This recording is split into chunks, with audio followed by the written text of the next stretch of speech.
several years ago, Beth got a call, and this person said, I'm going to be coming through Cisco, and your name is on our list. Would you like to have lunch? Well, she called me, so I got to have lunch too. And we had a very interesting conversation.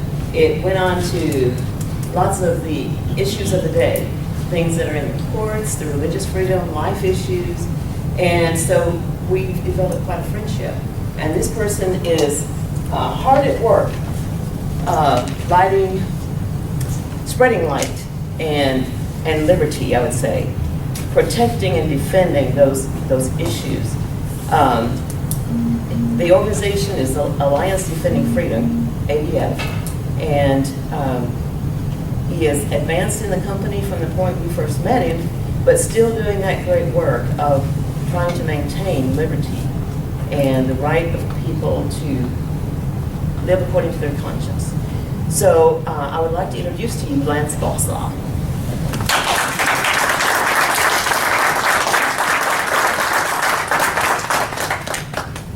I am not an attorney. Thank you.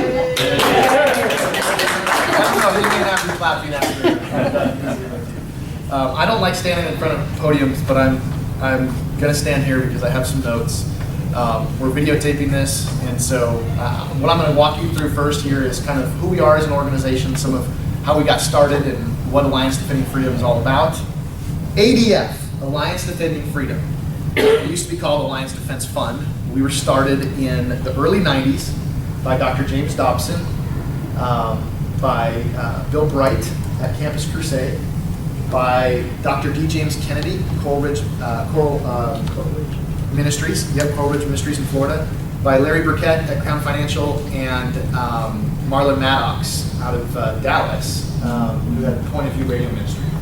Dr. Dobson is the only one of those 5 men who's still with us. But they came together. They were frustrated with the current climate. They were frustrated with the fact that as organizations of faith, they were seeing more and more infringement on their freedoms, right? And so they said, we've got to do something about this. There's got to be some Christian attorneys out there somewhere. And there is. I can attest to that, even though I'm not one. I love the people that are on our staff and their heart for God's word. So they asked Alan Sears, our founder, if he would start this ministry. So we have attorneys that advocate for religious freedom, sanctity of life, and marriage and the family. And when they asked Alan to start this organization in the early 90s, his answer was no. He had just finished up being a part of the Ronald Reagan administration and heading up the Commission on Pornography, the harms of pornography, that Attorney General Ed Meese had asked him to lead. And that's how he got to know Dr. Dobson and some of these other men. His first answer was no, and they asked him again, and his response was, well, are you in it to win? And when they said yes, that's when he moved forward with this. So the whole idea was to take these big ministries and kind of leverage who they were to create this fund that would then be used to train and fund Christian attorneys.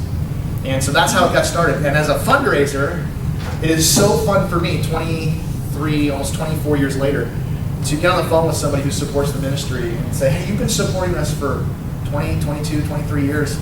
How'd you hear about us? Oh, it was a Focus on the Family, fundraiser, or Focus on the Family talked about you, and that's how we got involved. And that is such a thrill, to see these other ministries have an abundance mindset and say, if we're going to win, we need to work together. And to open up who they were and help create this ministry. So that's how we got started. One other story there that I think is really cool to the way God works in this. I'm scrapping this. To the way God works in this is the first meeting that they had to start the ministry was at the Sheraton in Washington, D.C. And they pulled a bunch of people together and they had a breakfast and announced what they were going to do. And there was no fundraiser involved. But by the end of the breakfast, people had come up and said, hey, we want to support this. We want to get this going. And there was $30-some thousand raised that morning. Well, Alan is on his first trip in Florida, meeting with an attorney who's working on this religious freedom case. And this attorney says, I think this case, we've just filed we just filed to go to the Supreme Court, and I think this case will have significant impact. And Alan says, well, how can I help you? He said, well, I can't do both. I can't work on this case and go get all the briefs that are needed to help support it. He said, well, how much do you think it'll take to go do what you need to do? He said, about $30,000. How cool is that? Right? Is that my affirmation to say, hey, we need to get this thing going, right? Okay, so that's how we got started in the early 90s. And as you know, this world is changing quickly. And we've lived through 8 years of the Obama administration, and we've seen a lot of impact on our religious freedom. So ADF's mission is all about keeping the door open for the gospel. So we are an alliance-building legal organization that defends people who are being unjustly punished for living out their faith. Think about that. We are an alliance-building legal organization that defends people who are being unjustly punished for living out their faith. We fight against laws that marginalize Christians. And some people say fight's too strong of a word, but it is. It is a battle. Amen. We stand up against groups like the ACLU, Planned Parenthood, Human Rights Campaign, and others who seek to silence Christians, suppress the gospel, and force people to violate their conscience. And we advocate for religious freedom in the courtrooms of law and public opinion. We are a 501c3. We are a debt-free organization, and we are funded solely through the generous support of individuals who recognize the importance of this ministry. So all the work that I'm going to talk to you about tonight, please know it is funded by individuals like you, people who want to see us stand up for what's right. And when these men formed this ministry, they said there's not enough people, there's got to be Christian attorneys out there, but they're not taking a stand. So if we can train them and we can fund them, will they take a stand? And yes, they will. We have trained 3,000 attorneys who are a part of that allied network, who have now given back 1 million pro bono hours to the religious freedom fight, sanctity of life, marriage and family. James's eyes go up. Right? 1 million pro bono hours. Have you ever written a check to an attorney? No, but I've seen checks written to attorneys. Okay. Yeah. So think about that time commitment. We conservatively say $200 an hour. We know that's probably low. Yeah, I was thinking 275. Okay. And as you move closer to where I'm from in Dallas, It can go up 1,200. yeah, right. Yeah. So when you think about the time commitment involved, it's not insignificant. Matter of fact, when we hold our attorney trainings, we do a week-long conference, typically in the middle of summer, where we train these attorneys. We put them through an incredible program. They get some of their credits they need by doing this. But the return on investment, roughly the cost to go through this program to our ministry friends who support us, is about $6,000 per attorney. But they commit back 450 pro bono hours over the next 3 years. So that's about a $90,000 investment with that $200 figure. So the ROI on that investment towards what we're doing is big time. It's awesome. All right. So I share a little bit about how we got started. In addition to those 3,000 attorneys, we've also have allied with 300 like-minded organizations. So in this world, unfortunately, there's a lot of competition, and it seems like that people are always holding on to their piece of the pie. But as an alliance, I could say we truly are partnering with other organizations who are fighting for the same things to work towards the common goal. Can we do better? Always. You can always do better. But one of the big reasons I'm at ADF is because of that abundance mindset, to say, this is not my ministry. This is God's ministry. That He owns this. We're placed here as stewards, and so we're going to work with anyone and everyone who wants to work with us to go conquer the goal. And then thousands of citizens, pastors from numerous denominations, and also businessmen and women, as well as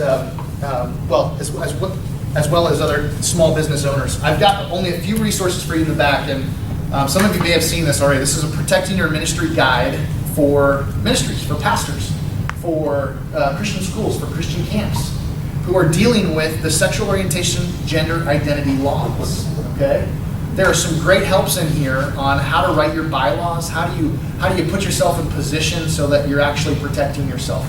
I would encourage you to pick up one back there, pick up 2 or 3, give them to your pastor, give them to others that are in that space. The other great resource is faith in the workplace. As business owners, what do I do to prepare myself for these issues around sexual orientation, gender identity? When am I hiring and firing? If I build my business on biblical values, can I do that? What language can I use, right?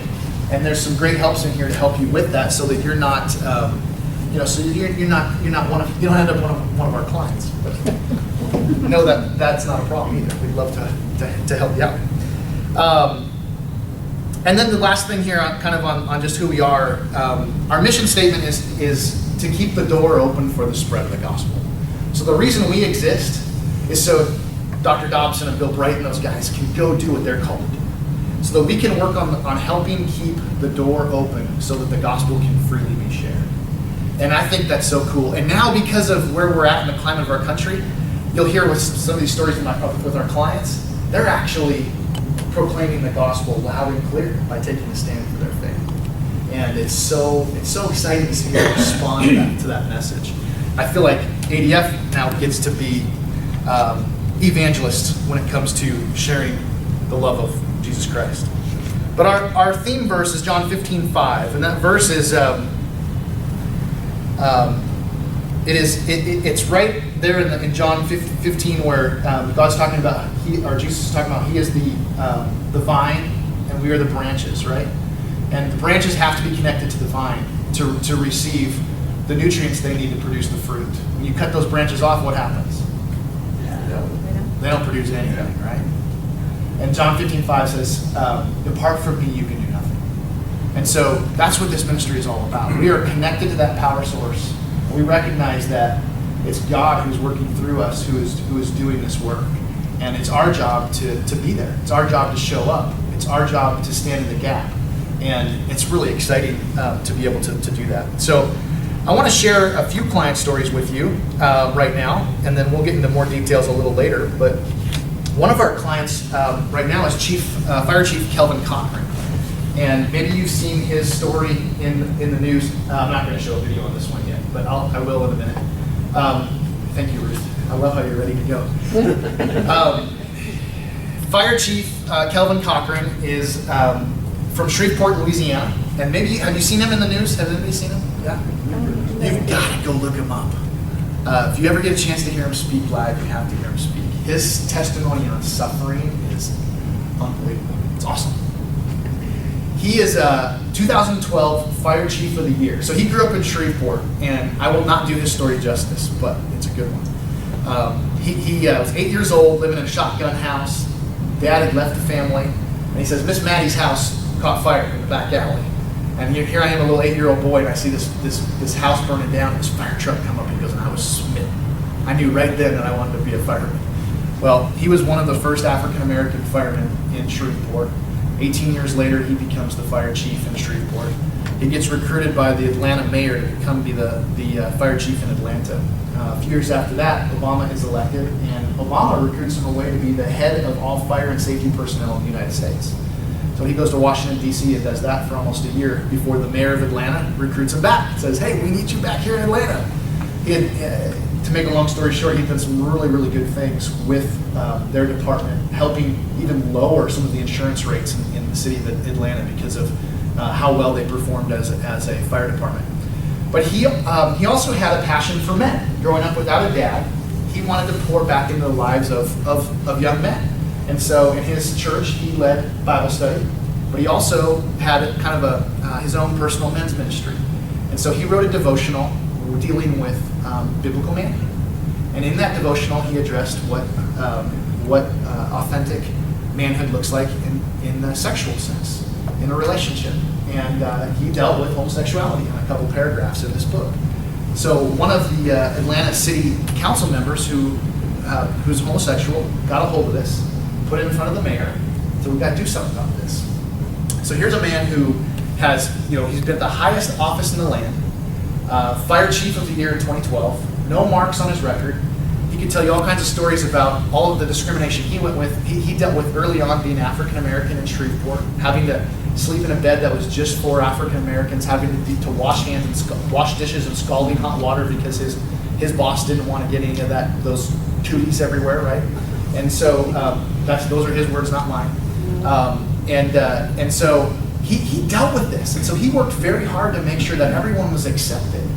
Everyone. That didn't stop Atlanta from terminating or from suspending him without pay for 30 days, where they did an investigation and found out that he had done nothing wrong. He had not discriminated in any way.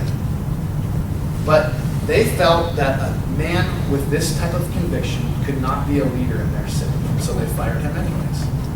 So we're representing Chief Cochran, and it's going to be interesting to see how that goes through the system. He just finished 2 weeks of depositions, so we're getting ready to go to court in Atlanta on this case. Be watching for that in the news. Another one is the Eleanor McCullman story. This one is such a cool story. I've got this back here as well. So there's 4 pieces back there. This is her story. She is such a sweet lady who, you'll see this says Planned Parenthood on here. She is a sidewalk counselor in Massachusetts in front of Planned Parenthood. Her story basically is this. She approached her priest and asked him what she could do for Jesus. He suggested that she go downtown, stand in front of Planned Parenthood, and pray for the women she found there. Eleanor told him, "I'm too old." He asked, "Are you 103? She said, "No." He said, "Then you're not too old." Eleanor is in her late 70s, and for the last 14 years, she stood in front of a Boston curbside, stood on a Boston curbside for 5 hours a day, 2 days a week, rain, shine, snow, sleet. And during that time, she has saved dozens of babies from the horror of abortion. She was so effective at spreading the message that the Planned Parenthood and the city of Boston took notice. The city passed a law, basically trying to stop Eleanor. It was a 35-foot buffer zone. You can see behind her this white line. This buffer zone kept Eleanor away from the entrance and away from the woman she wanted to help. This prompted an 8-year legal battle that went all the way to the U.S. Supreme Court. We estimate about $1.4 million in fees it costs to represent her.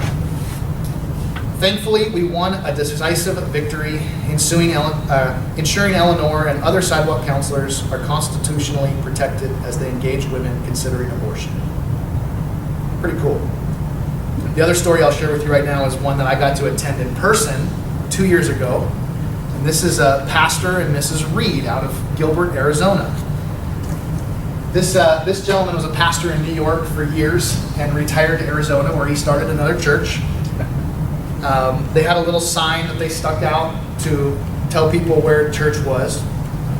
Clyde and Ann, they had been married 56 years at this point, and they planted the Good News Community Church of Gilbert, Arizona, as a way of serving their local community. Church members visit hospitals and senior living centers and host gatherings to bring joy and comfort to most of the elderly congregation.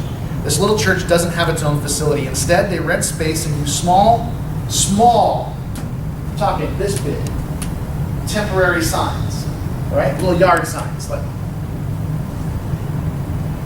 to invite and direct community members to their services. But the church faced opposition to its work, however. The town of Gilbert's sign code imposed strict limits on the size, the location, the number, the duration of how long the signs could be out. But they did not impose the same restrictions on other signs. Think of political signs. They were out, huge billboards that were out for months on end, right? I can still remember sitting in the courtroom and hearing Justice Scalia say to the attorney of the city, "So what you're saying here is that political signs are most important, and then ideological signs, and then religious signs." And he didn't have a strong answer for that at all. It's like, come on, right? They're no different. We're saying all this content has different categories. So a case that we thought was going to go away after a couple months with a quick letter to Gilbert to say, hey, your sign code's unconstitutional, ended up taking several years and working its way through the Ninth Circuit before it went to the Supreme Court, where we had a 9-0 victory in our favor. Woo. All right.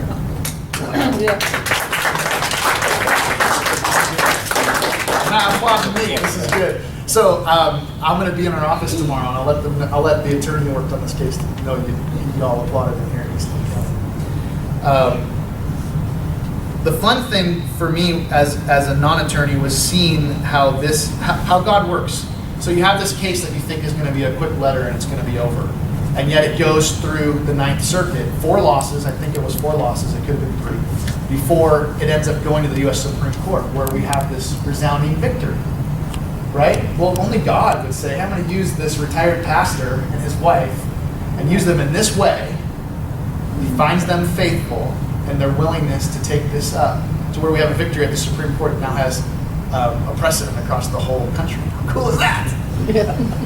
All right. So by God's grace, ADF wins 80% of our legal cases. We also have played various roles in 49 Supreme Court victories. But even with this significant track record, our challenges are tremendous. Groups opposed to religious freedom, such as the ACLU, Planned Parenthood, Human Rights Commission, you can think of several others. For the last 8 years, our own government. They have over $1 billion at their disposal. You know, and we work off of a $50 million budget, which is pretty cool. I don't think Dr. Dobson and Bill Bright and those guys thought we would be working off of a $50 million budget someday. Maybe they did. But it's peanuts compared to what some of these other organizations are working with. So I had someone tell me recently, they made a gift and they said, yeah, but you guys are a force multiplier. God used, which is a great military term, right? Think of the force multipliers, the families that are being taken care of back home so the soldier can focus on the battle ahead. And how cool is that to have that kind of stance?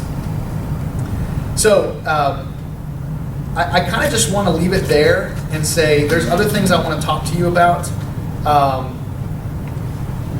But I also know you're going to drum up a lot of questions. So let me just kind of summarize this with a few things, and then I'm going to show you a video from a case that we filed this week. But religious liberty is our first liberty, right?